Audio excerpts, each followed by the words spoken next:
नमस्कार पांडव सर, आपल्या यूट्यूब चॅनलमध्ये आपल्या सर्वांचं हार्दिक असं स्वागत। आज आपला विषय आपली किंमत वाढवायची का। मित्रांनो, आपली किंमत आपणच ठरवायची असते आणि आपली किंमत आपणच वाढवायची असते की जर ही किंमत आपण आपल्या कर्तृत्वाने आणि विविध प्रकारच्या गुणाने वाढवायची असते। माणसाने साधारण की उगाचच लांबलचक होण्यापेक्षा कर्तृत्वाने उंच असावं। की जगामधली मोठमोठी साम्राज्य जर आपण बघितली तर ती मोठमोठी साम्राज्यसुद्धा मेहनतीमधून आणि कष्टामधून निर्माण झालेली आपल्याला बघायला मिळतात। म्हणून मित्रांनो, कष्टाची लाज कधी बाळगायची नसते, कष्टाला आपण कधी कमी समजायचं नसतं आणि कष्टाला आपण कधी तुच्छ लेखायचं नसतं आणि आपल्यावरती सोपवलेलं काम आणि सोपवलेल्या जबाबदाऱ्या जर अतिशय प्रामाणिकपणे, निष्ठेनं आणि यशस्वी पद्धतीने जर आपण पार पाडल्या तर आपल्या लक्षात सुद्धा येत नाही आपण होतो कुठं आणि गेलो कुठं। प्रचंड प्रमाणामध्ये आपली किंमत वाढून बसते, याची साधी जाणीव सुद्धा आपल्याला होत नाही।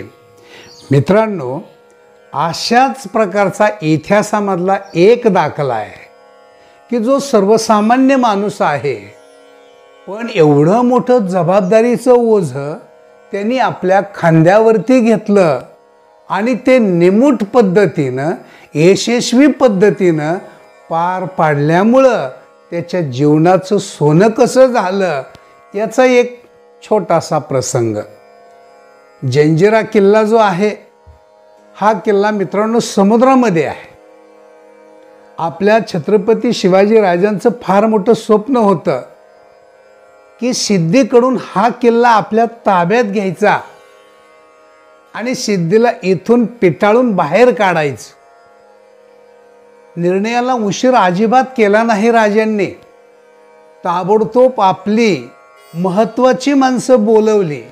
हल्ला कसा करायचा हे ठरवण्यासाठी एका बैठकीचं नियोजन झालं की हा सिद्धी म्हणजे क्रूर माणूस आहे आणि किल्ल्याच्या समोरच्या बाजूला त्यांनी एक खडी फौज, रात्रभर जागरण करणारी आणि तडफदार पद्धतीने जागी राहणारी फौज या किल्ल्याच्या पुढच्या बाजूला आहे।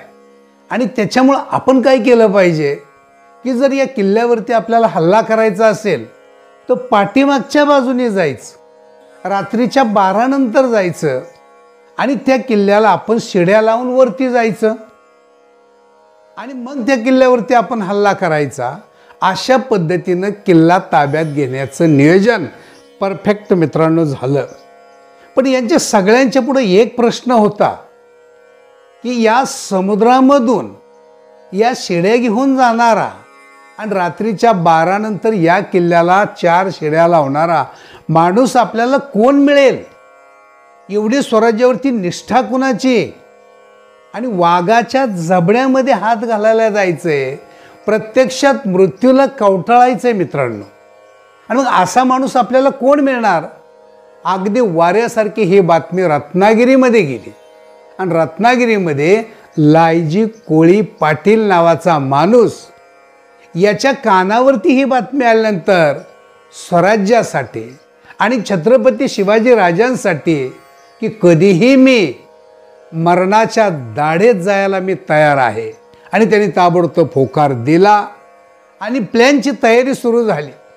एक 2-3 सवगडी बरोबर घेतले लायजी कोळी पाटलाने आणि स्वतःची होडी, त्या होडीमध्ये 4 शिड्या टाकल्या आणि रात्रीच्या 12 नंतर तो समुद्रामधून ती आपली होडी ओलवीत हा निघालाय आणि त्या जंजिरा किल्ल्याच्या जवळ आला।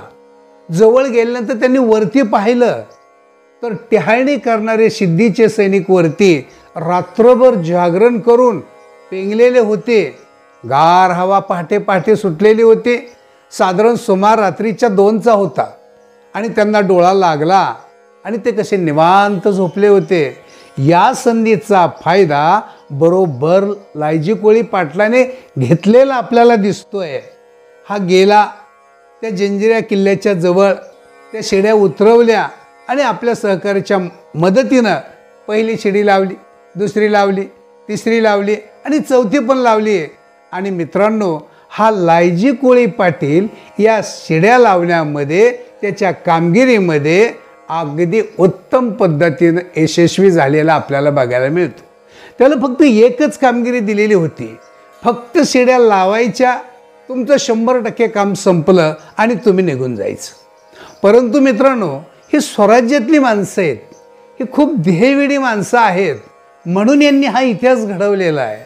आणि त्याला असं वाटलं आपण शिड्या लावलेत, आपलं काम संपलेलं आहे, तरी पण आपण इथंच थांबून राहायचं, कारण राजांचं सैन्य येतील, त्या शिड्यावरून वंटू करत वरती जातील आणि वरती गेल्यानंतर सिद्धीच्या सैनिकावरती प्रचंड ताकदीचा हल्ला करतील आणि त्यांना गारद करतील. आणि मग त्या ठिकाणी मोठी घोषणा होईल, हर हर महादेव, अशा प्रकारची घोषणा केली जाईल आणि आपले विजयी सैनिक विजयाच्या तालामध्ये नाचू लागतील आपले मावळे. मग आपण सुद्धा त्यांच्यामध्येच ताल धरून नाचायला सुरुवात करूया, नाहीतर मी घरी जाऊन झोपणारच आहे ना, मला झोप लागणार आहे का, म्हणून आपण इथंच बसून राहूया. मित्रांनो, रात्रीच्या 2 वाजल्या, रात्रीच्या 3 वाजल्या, 3:30 वाजल्या, आणखी काही महाराजांचं सैन्य आलंच नाही. शेवटी 4 वाजल्या मित्रांनो, तरी देखील महाराजांचं सैन्य आलंच नाही. का कुणास ठाऊक, लायजी कोळी पाटलाला असं वाटलं आपण पुन्हा एकदा होडीत बसावं, किल्ल्याच्या जवळ जावं, लावलेल्या शिड्या आपण खाली उतराव्यात. त्यांनी 4 नंबरची शिडी काढली, 3 नंबरची काढली, 2 नंबरची काढली आणि 1 नंबरची काढली. सगळ्या शिड्या जशाच्या तशा त्याने आपल्या होडीमध्ये टाकल्या आणि होडी वलवत हा समुद्राच्या पार गेला निघून. शेवटी तो आपल्या घरापर्यंत पोचला, झोपायचा प्रयत्न केला. मित्रांनो, झोप लागत नव्हती, कारण मी शिड्या लावायचं काम फत्ते केलं होतं. महाराजांचं सैनिक का आलं नाही, इतकी सुवर्ण संधी होती, आपल्या हातून ती वाया गेली, असं त्याला सातत्यानं वाटत होतं, म्हणून झोप लागत नव्हती. पण मित्रांनो, रात्रभर जागरण केलेलं होतं, झोप लागली.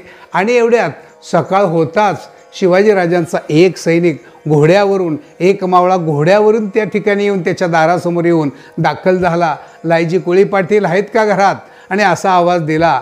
आणि ते बाहेर आले. सांगितलं, राजांनी रायगडावरती तात्काळ आपल्याला बोलावणं केलेलं आहे.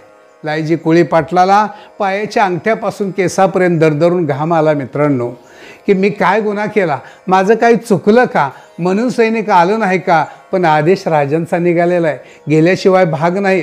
लायजी कोळी पाटलाने आपला पेहराव बदलला आणि त्या ठिकाणी रायगड किल्ल्यावरती येऊन दाखल झाला. आणि शिवाजीराजांना ही वर्दी पोहोचली की रत्नागिरीचे लायजी कोळी पाटील आपल्या दरबारात हजर झालेले आहेत.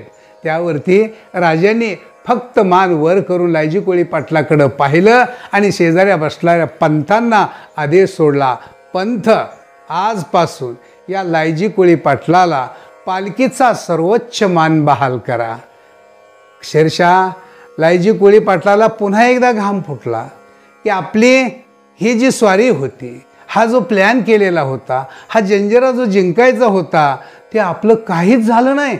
आणि तरी देखील मला एवढा मोठा बहुमान राजांनी का दिला असावा, तो कोड्यात पडला. त्यावरती राजांनी पुन्हा एकदा पंतांना सांगितलं की लायजी कोळी पाटलाला विचारा की लायजी कोळी पाटील हा बहुमान तुम्हाला कोणी दिला. आणि त्यावरती विचारले, त्यांनी सांगितलं आदिलशहाने दिला. त्यावरती राजे म्हणाले, माझा शत्रू जर तुम्हाला पाटील करत असेल तर आम्ही तुम्हाला सरपाटील का करू नये. आणि त्यावरती त्याच दिवशी पंत यांना सरपाटील ही उपमा देऊन टाका आणि ती पदवी त्यांना बहाल केली. मित्रांनो, हे कशाचं प्रतीक आहे, हे कशामुळं, अहो पालखीचा सर्वोच्च मान या सर्वसामान्य लायजी कोळी पाटलाला मिळाला आणि पाटलाचं सरपाटील होता आलं. हे कशामुळं, तर स्वराज्यामधल्या जबाबदारीचं प्रचंड ओझं ह्या माणसाने आपल्या खांद्यावरती घेतलं आणि निमूट पद्धतीनं पार पाडलं, म्हणून त्यांना हा बहुमान, म्हणून ही सर्वोच्च किंमत या लायजी कोळी पाटलाला मिळालेली आहे. म्हणून मित्रांनो, जेवढी जबाबदारी मोठी तेवढी किंमत मोठी. हा माझा छोटासा व्हिडिओ. तर जर आपल्याला आवडलेला असेल तर कमेंट करा, लाईक करा, शेअर करा आणि सबस्क्राईब करायला मात्र विसरू नका. नंतर भेटूया आपण पुढच्या भागात. तोपर्यंत नमस्कार.